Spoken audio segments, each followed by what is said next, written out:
नमस्कार, मी अंकिता शिंदे. इट्स मज्जामध्ये तुम्हा सगळ्यांचं स्वागत. बिग बॉस मराठीची काल सांगता झाली आणि आज माझ्यासोबत आहे Bigg Boss Marathi fame Dhananjay Pawar. Dhananjay sir, reel star to Bigg Boss Marathi fame Dhananjay Pawar, हा प्रवास कसा होता?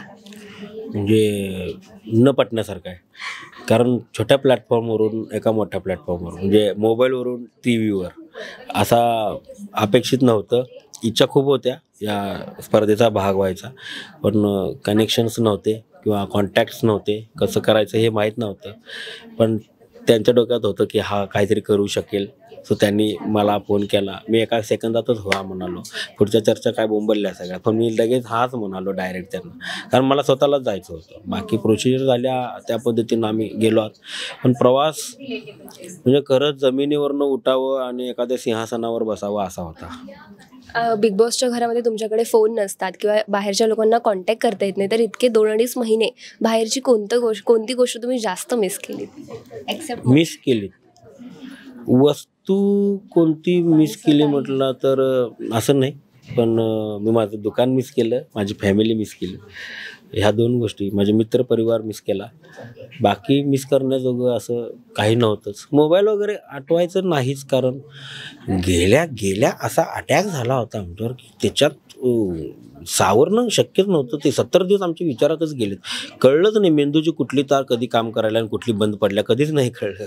कधी चांगलं की वाईट हेच कळालं नाही. त्यामुळे कोणती गोष्ट बाहेरच्या जास्त आठवल्या असं काही वाटत नाही मला, पण घरची आठवण यायची. काल जेव्हा टॉप 6 होते तेव्हा रितेश सरांनी एक ऑफर दिलेली की एवढी एवढी अमाऊंट आहे, ती घेऊन तुम्ही बाहेर जाऊ शकता. जान्हवीने ते केलं आणि त्यासाठी आता तिचं कौतुक होतं. त्यानंतर तुम्ही आणि अंकिता बाहेर पडलात, त्यामुळे तुम्हाला आता कुठे असं वाटतं की जान्हवीने जे पाऊल उचललं ते तुम्ही उचललं असतं तर? अजिबात नाही. तिथं 90 लाख जरी असते तरी उचललं नसतं, कारण आम्हाला स्वतःची पात्रता तिथं सिद्ध करण्याची ही संधी मिळाली होती. मी भलेही 6व्या नंबरला आऊट झालो असतो, 5व्याला, 4थ्याला, 3ऱ्याला कधीही आऊट झालो असतो, तरी मला माहीत होतं की आपण विनर नाही होऊ शकणार, कारण वोटिंग वेगळ्या पद्धतीनं सुरू आहे, लोकांचं प्रेम वेगळ्या पद्धतीनं सुरू आहे. पण आपण स्वतःला कुठं डिझर्व करतो हे लोकांना दाखवण्यासाठी, ज्या लोकांनी आपल्यावरती प्रेम, आर्थिक प्रश्न हा प्रत्येकाला असतो, पण सगळ्याच गोष्टी तिथं सॉल्व्ह नाही होत. काही गोष्टी आपल्याला स्वतःला शिकाव्या लागतात. तर मी पैसे घेतले नाही. मी इव्हन अंकिताला हेही म्हटलो की 15च्या 15 लाख जरी ठेवले असते तरी मी घेतले नसते, कारण ज्या भागातून मी मोठा झालो ना, तिथं म्हणजे ह्या गोष्टी विचित्र आहेत फार. तिथं कधीही लोक आम्हाला ॲक्सेप्ट केलं नसते, आणि पैशासाठी मी कोणतीच आजपर्यंत गोष्ट केली नाही. इव्हन या घरात येताना सुद्धा मी पैशासाठी आलो नव्हतो, किंवा मी घरात बोलूनही दाखवलं होतं की रक्कम कमी झाली. मला दुःखच नाही आहे, कारण मी पैशासाठी आलोच नाही आहे. मला ट्रॉफी, माझे वडील, माझं घर, माझी प्रतिमा लोकांमध्ये जी आहे तशी मिळू दे, मला तेवढं बस होतं.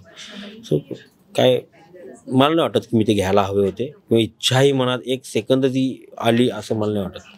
आणि कदाचित त्यामुळेच आता कोल्हापूरमध्ये किंवा तुमच्या फॅमिलीमध्ये तुमचं कौतुक होत असावं.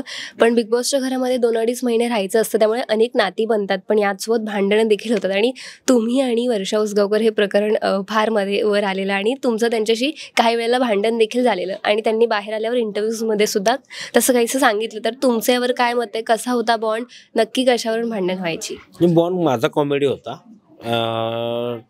म्हणतो ना आपण, देणाऱ्यानं देत जावे, घेणाऱ्यानं घेत जावे. त्यातलं मी कॉमेडी दिली होती, त्यांनी राग घेतला.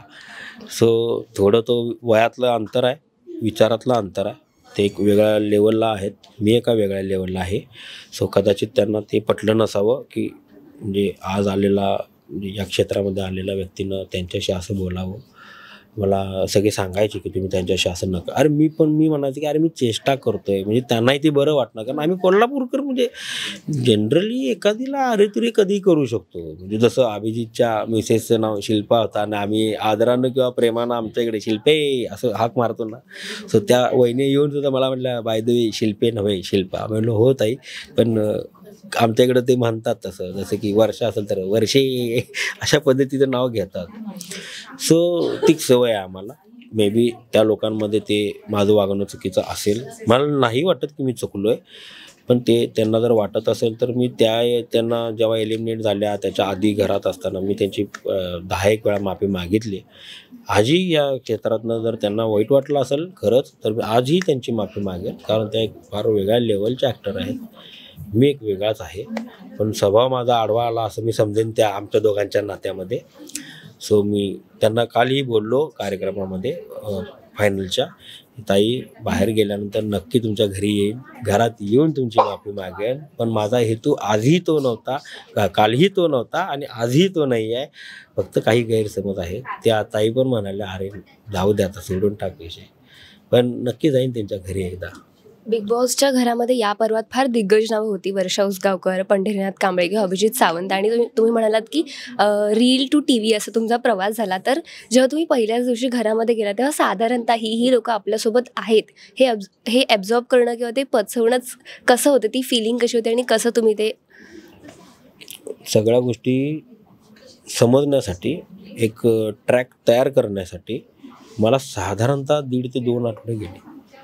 प्रत्येक व्यक्ती काय वागतोय, कसा वागतोय, काय राहतोय, काय करतोय, ह्या गोष्टी समजून घेण्यासाठी 1.5 ते 2 आठवडे गेले. त्याच्यामध्ये नाती मी प्रत्येकाशी प्रामाणिकपणाने बनवण्याचा प्रयत्न केला. जरी रागात असतील, काय असेल, माझे वाद झाले असतील, वाद झाल्यानंतर सुद्धा मी तितक्याच चांगल्या पद्धतीनं त्यांच्यासमोर जाऊन बोललोय, राहिलोय. पण समोरची लोक आता कसे माझ्याबरोबर रिॲक्ट होतात ते मला माहीत नाही आहे, पण मला प्रत्येकाशी नातं ठेवायला आवडेल. बिग बॉस मराठीच्या घरामध्ये तुमचं आणि अंकिताचं स्पेशल बॉन्ड पाहायला मिळाला, भाऊ आणि बहीण.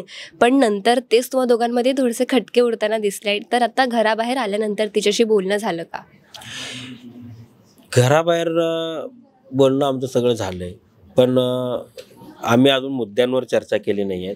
आमचं एक बोलणं झालं आहे, त्याच्यामध्ये तिनं मला असं बोललं, म्हणजे मला कोणतीही तिच्याकडून जाब किंवा उत्तर नको आहे, कारण मी मानलं आहे बहीण नातं मी पूर्ण केलं. तिच्याकडून अपेक्षा करणं हे चुकीचं आहे, माझ्याकडून तिनं अपेक्षा करणं हे चुकीचं आहे, पण मी केलं.